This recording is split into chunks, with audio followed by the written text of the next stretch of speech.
काय प्रदीप जयराम शिंदे, तुम्ही या ठिकाणी प्राणांतिक उपोषणाला बसले. तुमच्या मागण्या नेमकं काय मागण्या तुमच्या याच्यामध्ये? माझी प्रथम मागणी आहे, माझ्या जागेवरची पकड जागेवर अतिक्रम ग्रामपंचायतीने केलंय.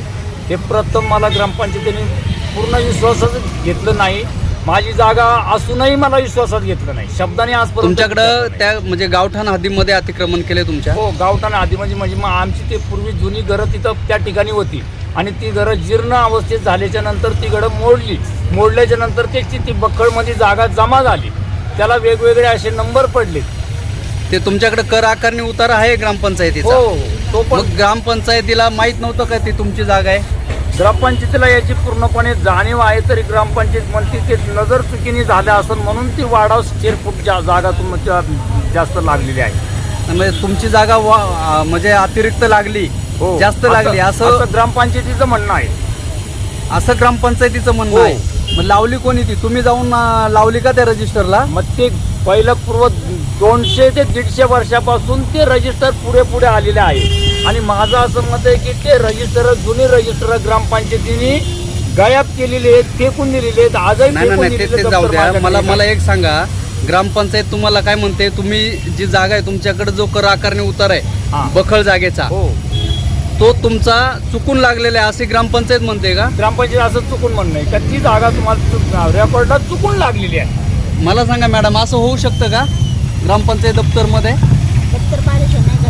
नाही, पण दप्तर जर ग्रामपंचायतीचं तुमच्या ग्रामपंचायत अधिकारी पाठीमागचे ग्रामसेवक असतात त्यांच्याकडे सांभाळण्यासाठी असतं. तुमचे ग्रामपंचायतीचे कर्मचारी शिपाई लोक असतात त्यांच्याकडे असतं. मग ते दप्तरामध्ये हेराफेर करणं किंवा हे करणं हे सर्वसामान्य नागरिक करू शकतो का?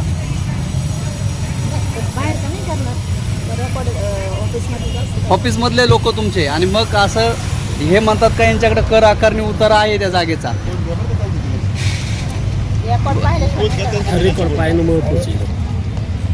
रेकॉर्ड पाहण्यासाठी तुम्ही आता काय त्याचं हे करणार नक्की साहेब?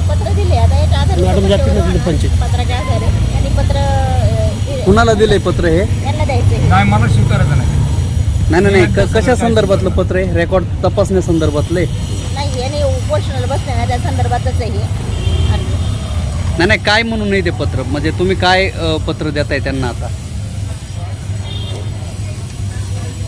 पाणी पुरवठ्याचं वगैरे आहे. त्यांनी म्हटलं मालकीच्या जागेतून पाईपलाईन करण्याच्या हरकतबाबतचा अर्ज आहे त्यांचा.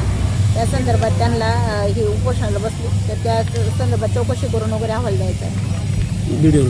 पाण्याचं नाही प्रश्न. पाण्याचा ग्रामपंचायत ऑफिस चालू आहे आता सध्या. तुम्ही येऊन पाहिलं का? तिथं त्या ठिकाणी पाहिलं, फोटो काढायला पाहिजे त्या स्पॉटचा. पहिला अर्ज त्यांचा हाच आहे. ओ प्रदीप शिंदे, तुम्ही इथे प्राणांतिक उपोषणाला बसलाय.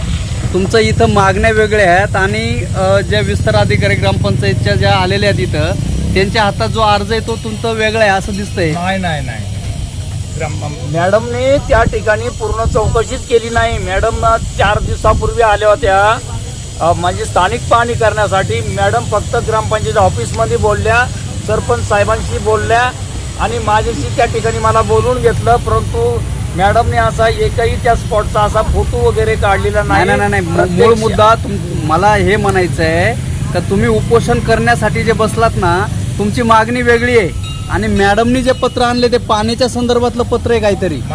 मी 15 दिवसापूर्वी जे नोटीस दिलेत ते नोटीस मॅडमकडे नाही आहेत. त्या नोटिसामध्ये माझ्या सगळ्या संपूर्ण टोटल मागण्या आहेत. नाही परंतु मॅडम आपले ज्या विस्तार अधिकारी भोईर मॅडम जे आहेत ना, त्यांनी जे पत्र आणलेले तुम्हाला द्यायला त्याच्यामध्ये सांडपाण्याचं काहीतरी गटाराचा मॅडम बरोबर ना? मग जलजीवनची पाणी पुरवठा योजना त्यांच्या जागेतून जाते असं. अच्छा. जलजीवन पाणी पुरवठा जे आहे ना त्याचे जे पाईप वगैरे तुमच्या जागेतून जातात आणि म्हणून तुम्ही पत्रव्यवहार केले असं विस्तार अधिकारी मॅडमचं मत आहे. दिवसापूर्वी प्राणांकित उपोषणचं एक माझं नोटीस आहे त्यांना व्हिडिओ ऑफिसला. त्याच्यामध्ये माझे टोटल मुद्दे आहेत कशावरून मी उपोषण करणार आहे आणि त्या अनुषंगाने मॅडमनी चौकशी करून सांगावं. मॅडम काय सांगाल आता? मग आता कसं यांच्याकडे माझ्याकडे एक आलेलं आहे, पण पाठीनंतरचा एखादा अर्ज असेल तर तो पण आपण याच्याबरोबर चौकशी करू शकते. वरिष्ठ निर्णय घेतील त्या संदर्भात. त्यांचं असं मत आहे 15 दिवसापूर्वी उपोषणाला बसण्याच्या पूर्वी जे त्यांनी पत्रव्यवहार तुमच्या विभागाला केलेला आहे त्याच्यामध्ये त्यांनी मुद्दे मांडलेले ते मुद्दे सर्व तुमच्याकडे नाही आहेत असं त्यांचं मत आहे आता. नाही, आता त्यांनी आम्हाला पत्र काढलेले ते एक 27/3/26 एक पत्र आहे आणि त्यांनी काल अजून त्यांच्याकडे इथंच आहे ते पत्र एक दिलेलं त्यांनी. आमच्याकडे एक 27/3/26 पत्र आले. नाही पण ही मागणी यांची जी बाकीची जमिनीची मोकळी जागा ग्रामपंचायतीने अतिक्रमण केले वगैरे असं त्यांचं आता मत आहे. हे तुमच्या पत्रामध्ये त्या जे मुद्दे दिले त्याच्यात आहे का नाही? नाही, याच्यात नाही आहे, पण समजा पण नंतर दिलं असेल तर आपण त्याच्यात ॲड करून घेऊ ना चौकशीच्या वेळेस. नंतर मध्ये उपोषणाला बसल्याच्या नंतर दिलं का त्यांनी? कधी दिले त्यांनी, आता माझ्याकडे याच्यात नाही आहे काही. अहो मॅडम, तुम्ही विस्तार अधिकारी ग्रामपंचायत विभागामध्ये पाहताय, तुमच्या ग्रामपंचायत अधिकाऱ्यांच्या संदर्भात त्यांनी पत्रव्यवहार केलाय, उपोषणाला बसलेत. बसायच्या अगोदर अर्ज देतात की नंतर देतात? नाही, ऐका ना, तुम्ही पाहिलं नाही म्हणताय आणि तुम्ही तर उपोषणाच्या ठिकाणी उपस्थित झालात. हा एकच पत्र माझ्याकडे आलेलं आहे, त्याच्यानुसार त्यांनी दिलेलं आहे. मग याला जबाबदार कोण? त्याच्यानंतर दुसरं तुमच्या- पत्र उशिरा दिलं असेल ते येईल ते पत्र ना नंतर. आवक जावक मध्ये दिलं असेल त्यांनी. आवक जावकला दिलं असेल. मग किती वेळ लागतो आवक जावक मधून तुमच्यापर्यंत यायला? आता त्यांनी कधी दिले त्याच्यावर. काही सेन्सिटिव्ह विषय असतात का ते अगदी तातडीने काही पत्रव्यवहार तुमच्यापर्यंत किंवा तुमचे जे गटविकास अधिकारी असतील त्यांच्यापर्यंत जायला हवा? अजूनपर्यंत तुमच्याकडे उपोषणाला बसले तरी पत्र आलं नाही मॅडम. बरेचसे काय टोटल पोशी आहेत, अशा 18 पोशी आहेत. 10च्या. हा केव्हा दिलेला आहे बघू द्या. पोलीस स्टेशन नाही गट विकास अधिकाऱ्यांना दिलेले आहे का? हा आहे ना, गट दाखवा बरं ते. अधिकाऱ्यांचं आहे. थांबा. हा साहेब पाहतात, मडके साहेबांना पाहू द्या, ठीक आहे, गट विकास बघू द्या केव्हा दिले.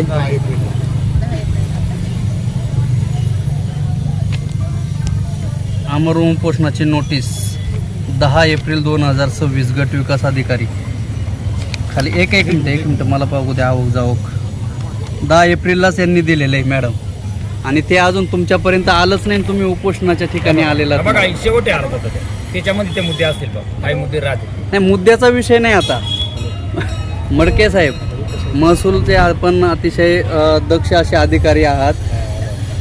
हा गट विकास अधिकारी आणि पंचायत समितीचा हा भोंगळ कारभार या ठिकाणी आता दिसतोय की यांनी 10 एप्रिलला पत्र दिलेलं आहे आणि ते विस्तार अधिकाऱ्यांपर्यंत आवक जावक मधून आलेलं नाही आणि इथं मनुष्य उपोषणासाठी बसलेला आहे.